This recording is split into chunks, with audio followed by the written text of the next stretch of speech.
Et yo tout le monde, c'est Tipiche. Alors aujourd'hui on est parti sur une présentation du jeu Zukuling. Alors c'est un jeu en multi, en Hunger Game, soit solo soit duo. Donc au début on est 16 joueurs enfermés dans une arène et il faut tout faire pour être le dernier survivant. Dans cette vidéo je vais vous présenter les différents setups de base et vous illustrer avec un gameplay.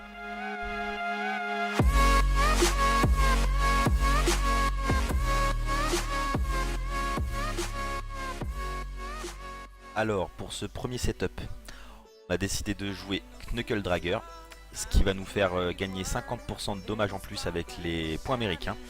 Basher qui va nous faire gagner 20% de temps de charge, on va vouloir charger son coup. Et Cannibal qui va nous permettre de récupérer 25 points de vie à chaque fois qu'on fait un kill et récupérer entièrement sa stamina. Alors les deux premiers sont disponibles dans Melee Weapon.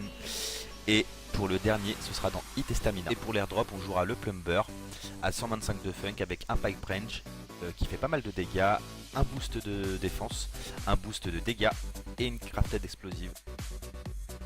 Alors là, comme vous pouvez le voir, le but du jeu, ça va être surtout de parer notre adversaire et de lui mettre au maximum de coups chargés.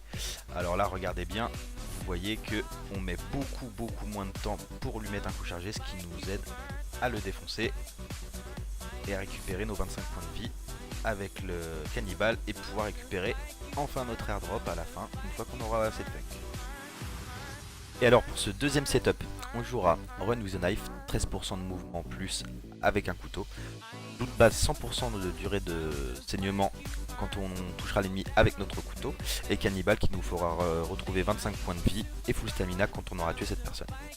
Et comme airdrop, on sera parti sur le smuggler avec un kukri, un backpack et un man tracker. Alors comme vous l'aurez compris, là le but du jeu c'est de fatiguer au maximum la personne en face de nous et de lui mettre un petit coup de temps en temps pour lui faire activer son saignement. Donc là comme vous voyez elle a un boost de dégâts mais ça ne pose aucun problème puisque on la fait saigner et elle perd de la vie toutes les secondes. Regardez, voilà, on lui remet un petit coup, on essaie de se parer au maximum histoire de prendre le minimum de dégâts possible, on lui remet un coup, on recule, et ce qui nous permettra par la suite de débloquer enfin notre airdrop pour faire beaucoup plus de dégâts et encore plus de dégâts avec le saignement. Et pour le troisième setup, on partira sur un setup dit de défense avec Thick-Skin qui réduit de 30% tous les dégâts des blowguns, arcs et les armes jetées. Bomb suite qui nous servira si on croise des gens qui jouent à l'explosif ou à l'arme à feu car il réduit de 50% les dégâts de cela. Et toujours le cannibale qui restaure les 25 points et qui nous remet full stamina quand on a fait un kill.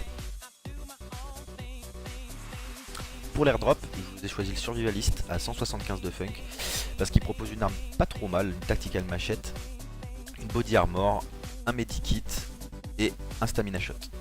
On reste toujours un peu dans la défense et dans le dégât. Alors là, deux gameplays différents, alors ça dépendra de la personne que vous êtes, comment vous préférez jouer. Donc soit on lootera plutôt un maximum toutes les baraques qu'on trouve et on longera la carte pour récupérer du funk au sol. Soit on essaiera de prendre un ou deux kills pour qu'on ait plus de funk rapidement et pouvoir débloquer l'airdrop au plus vite. Donc une fois qu'on aura tué nos ennemis ou looté assez de funk, on n'aura plus qu'à appeler notre airdrop, récupérer ce qu'il y a à l'intérieur et repartir au combat.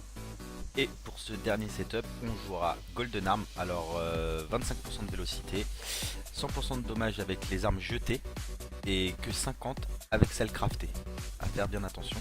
Master Crafter, 20% de dommages avec tous les armes craftées et le temps de craftage est réduit à de 50%. Et tout cannibale. Et pour l'airdrop, le Boar Hunter à 152 funk avec 2 survival spear et un explosive run. Alors là, c'est simple, il faut au maximum qu'on reste en distance pour pouvoir charger et lancer nos armes. Car on a un bonus de 100% dans chaque arme. Une fois qu'on aura réussi à tuer ou à récolter assez de funk, on appelle notre airdrop, on le prend, on aura nos 2 survival spear, nos explosive run. À savoir que c'est un stuff où c'est un peu compliqué à jouer et qu'il faut beaucoup s'entraîner. Et voilà les gens, c'est tout pour cette vidéo. Donc maintenant que vous savez comment faire, je vous souhaite de bonnes games et de bons fights. Si vous voulez continuer à me suivre, n'hésitez pas à mettre un petit pouce bleu et me follow sur YouTube. Ça me fera très plaisir. Je vous fais plein de bisous et je vous dis à très bientôt.